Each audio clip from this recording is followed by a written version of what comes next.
Hello बच्चों, कैसे आप सब? आशा करते हैं आप सब अच्छे होंगे।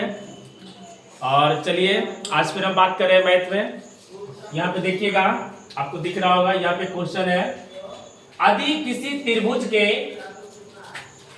कोनों में अनुपात 2:3:4 है, तब उसके प्रत्येक कोण की माप ज्ञात क्या होगी। ठीक है बाबू, देखिएगा त्रिभुज का जो कोण है वह अनुपात में है, 2:3 और 4 के अनुपात में है। तो देखिए एक त्रिभुज हम यहां सबसे पहले बना लेते हैं। आप सब देख रहे होंगे, आराम से देखिएगा। यह एक त्रिभुज है। मान लो त्रिभुज का नाम ए है कोण और ये बी है, ए बी सी यानी एक त्रिभुज है। इसका मान लो प्रत्येक कोण बाबू, ये मान लो 2 होगा, ये मान लो 3 होगा और ये मान लो 4 होगा। क्लियर बाबू? यहां पर हम कुछ मान लेते हैं इस प्रकार से, माना कि कोनों का अनुपात x है।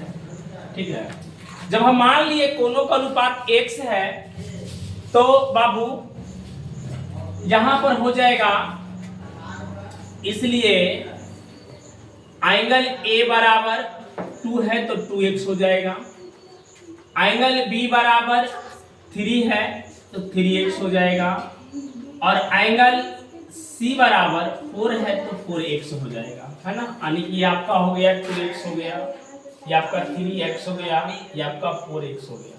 ठीक, सारे बच्चे देख रहे हैं ना? बहुत ध्यान से देखिएगा। और जो बच्चों वीडियो देख रहे हैं, कृपया वीडियो के अंत तक बने रहे, स्किप नहीं करना है बाबू। यहां देखिएगा, अब हम सबको पता होगा कि त्रिभुज में 3 कोण होते हैं और तीनों कोणों का योग 180 डिग्री होता है।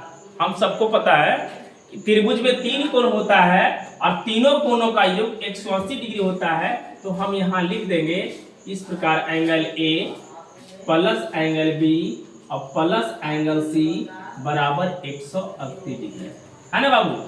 180 कहां से आया? तो हमको पता है त्रिभुज के तीनों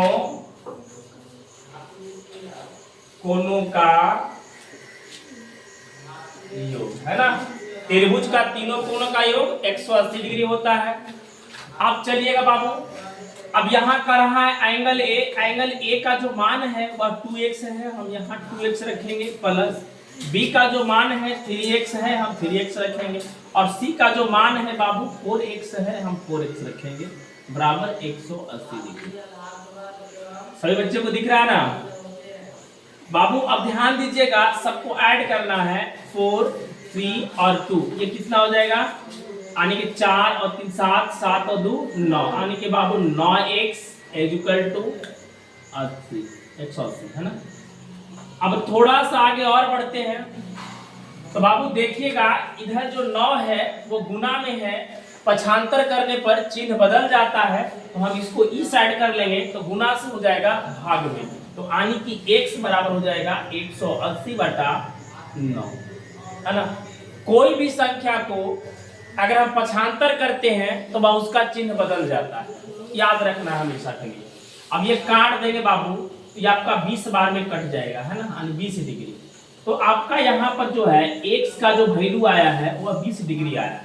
x का वैल्यू कितना आया है? 20 डिग्री आया है बाबू। अब हम कोण के अनुपात माने थे x, इसका मतलब अनुपात जो आया हमारा x आया है। इस प्रकार से हमारा कोण का जो मान होगा वो लिखना होगा, तो यहाँ लिखना होगा, अतः एंगल A बराबर, हमने एंगल A बराबर 2x रखा था, यानी कि 2 गुना में यहाँ पर x का वैल्यू 20 है बाबू, तो आपका यहाँ पर मान आएगा 20 दूना का 40 डिग्री।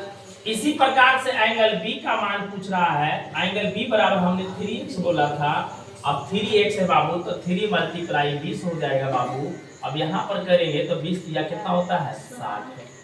इसी प्रकार से एंगल सी का बाबू, एंगल सी का हमने 4x बोला था, और यहाँ पर क्या हो जाएगा, और 4 मल्टीप्लाई 20 है ना। यानी कि प्रत्येक दशा में बाबू x का जो मान है वो 20 डिग्री रखना है, क्योंकि x का जो मान आया है हमको 20 डिग्री ही आया है, ठीक है। तो यहाँ पर 20 से कितना हो जाएगा, 80 हो जाएगा।